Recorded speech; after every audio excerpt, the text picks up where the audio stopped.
जो awareness topic होची regarding hormonal evaluation इन infertility माने आपनकर हार्मोन बोले ना सब सुनिथिबे व्हाट इज हार्मोन मते केते आसीकी मते कहंती बहुत जन जे सर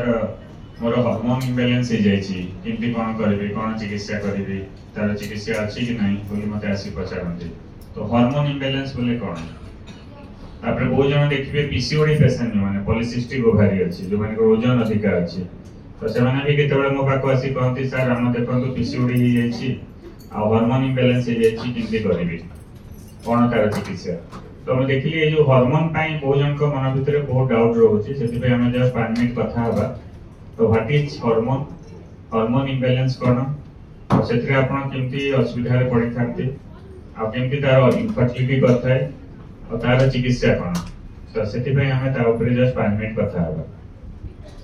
प्रथमे हम डिफरेंट हार्मोन माने अछि जोटा आपन को बॉडी रो रिलीज हेथाय तो आपन गोटे रिप्रोडक्टिव एंडोक्राइनोलॉजी बोलकरी अछि माने डिफरेंट हार्मोन मानकर संतुलन हेतु एका आपनकर प्रॉपर्ली आपन साइकिल का रेगुलर हेते टाइम टू टाइम हेते ता सहित आपन ठीक टाइम रे ओव्युलेशन हेताय एंडोमेट्रियम रो लाइनिंग भी तैयारी करिया पे हार्मोन रो रोल अछि तो टोटल जो हमर रिप्रोडक्टिव सिस्टम माने सब तारना हार्मोन रो कंट्रोल ले बहुत चली थाए तो हार्मोन जदी इम्बैलेंस हे गेला सब किछ आपनकर डिस्टर्ब हे जिवो जदी मानकर देखबो जो मानकर हार्मोनल इम्बैलेंस हे गेला ता पीरियड टाइम रेगुलर हे जे टाइम टू टाइम होएनी ओव्युलेशन होएनी तो ए सब प्रॉब्लम माने देखा जाय थाए और लास्ट भी फाइनली सबने इनफर्टिलिटी हे के आस्ता बे तामे छुआ पिला कंसेप्ट बारे असुविधा हे थाए ये जो हार्मोनल इम्बैलेंस ता पर्टिकुलर जो मानकर पीसीओडी अछि पॉलिसिस्टिक ओवारी अछि से मानकर बेसी चांसेस थाए जे से मानकर हार्मोन इम्बैलेंस हेबो बोली तो जेतेबेले हमर पाको को आसीतांती जेतेबेले हस्बैंड वाइफ दुजन आसीतांती चिकित्सा पई जे हमें छुआ पिला ही पानी सेति पई हमें आसीछु बोली कोन कोन हार्मोन इवैल्यूएशन करिया को पड़िता सेटा आपन को जानिया को पड़िबो तो आमे प्रथमे जानिबा इनफर्टिलिटी केतेबेले कहै जाय माने करो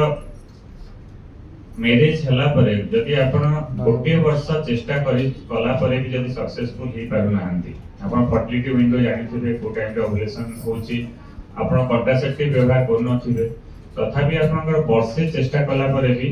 कन्सीव ही पार नथिबे आ जदि वाइफ रो बयस 35 वर्ष रु कम थिबो तो सेटा होची आपनको इनफर्टिलिटी बोली कि कहै जाय सेमती जदि वाइफ रो बयस जदि 35 वर्ष रु अधिक हे गलानी आ आपन 6 मास चेष्टा कला परे भी जदि कन्सीव ही पारने ताको भी आपन इनफर्टिलिटी बोली कि कहै जाय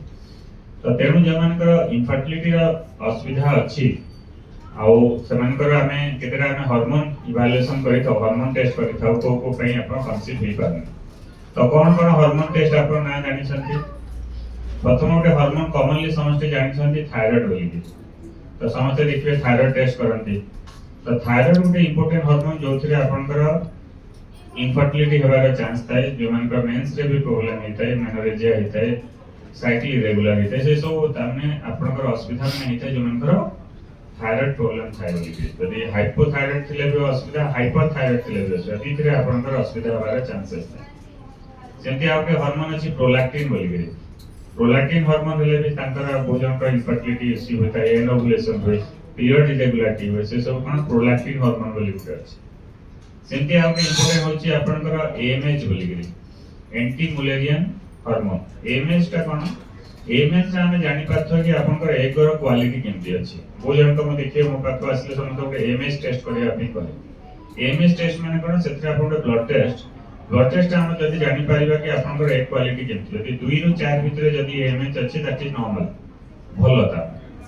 आ जदि आपन जानकर एएमएच जदि 0.4 0.5 एमती कम आसला बे जानिबे कि आपन एग कम अछि अंडा कमी गलानी तो सेत्रे हम जानि पारो कि आपन एग केमती अछि आ जदि एएमएच अधिक आसिला मानकर जनकर एएमएच मानकर 8 आसिला 10 आसिला बोले सेटा कोन सेटा होची पीसीओडी पॉलिसिस्टिक ओवारी बोली के जणा पड़िता तो एटु एएमएच हार्मोन सेत्रे हम जानि पाथो जो मानकर पीसीओडी अछि तांकर टेस्टोस्टेरोन बोली उटे हार्मोन अछि सेटा भी टेस्ट कराइते टेस्टोस्टेरोन जेंति आपनकर हला एलएच एफएसएच तो ए सब टेस्ट माने करा जाइते आ केतरा आपन ड्यूरिंग आईवीएफ साइकिल जो मानकर पर्टिकुलर टेस्टोस्टेरोन पे मानकर साइकिल चाली छी तो सेमानो केतरा एक्स्ट्रा हार्मोन टेस्ट माने भी मु करिता जेंति उटे हमर एस्ट्रोजन रो टेस्ट कराइते प्रोजेस्टेरोन टेस्ट कराइते तो एटा हो जे आपन नॉर्मल हार्मोन माने जोटा आपनकर हमें देखि थाउ और से हिसाब रे आपनकर ट्रीटमेंट प्रोटोकॉल टा डिसाइड करा जाइते किंतु आपन समस्त को जणाय को चाहू छी तो डिफरेंट जो हार्मोन इम्बैलेंस होची तार चिकित्सा अवेलेबल अछि सिंपल जिंस हम जेंति कहली पीसीओडी रे पॉलिसिस्टिक ओवारी रे आपन का हार्मोन इम्बैलेंस होची ताको हमें फर्स्ट लाइन ट्रीटमेंट होची आपन का लाइफस्टाइल मॉडिफिकेशन जो मानकर ओजन को अधिक अछि ओजन करबार अछि जो मानकर आपन का लाइफस्टाइल आपन चेंज करियार अछि खाद्य पेय आपन चेंज करियार अछि हम डायटिशियन अछंती तळे आपन जिबे समस्त को मते देखे सारला परे समस्त का डाइट काउंसलिंग हबो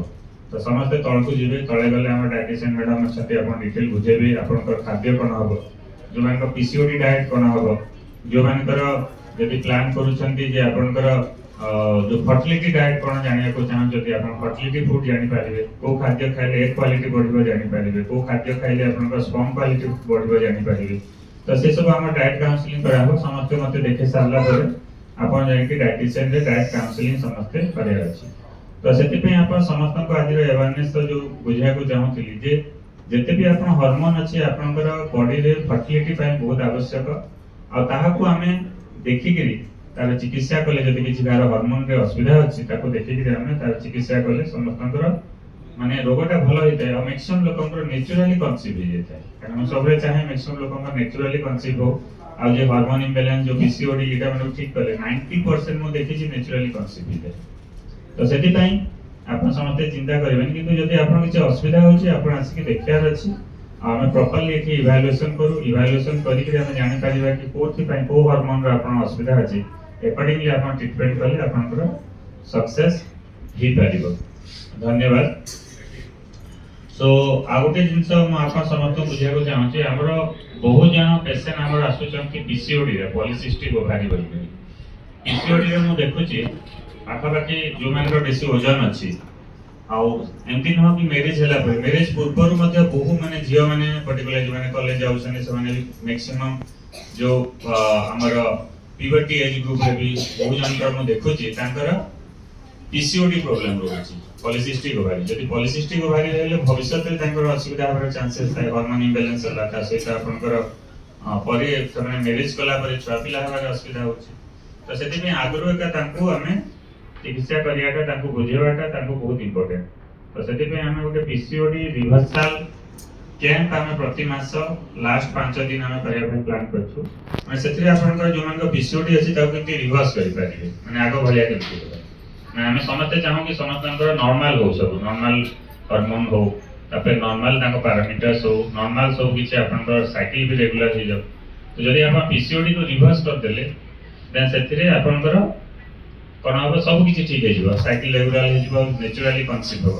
तो हमें एठी गोटे पीसीओडी रिवर्सल कैंप करबो प्रति मास लास्ट 5 दिन तो सेही टाइम रे जो माने इंटरेस्टेड भी जॉइन करि पारिबे सेटे डेडिकेटेडली आपनकर कोन केमति रिवर्स करिवो जो माने जो असुविधा है से माने पूरा ताको ठीक करी करी जाई पारिबे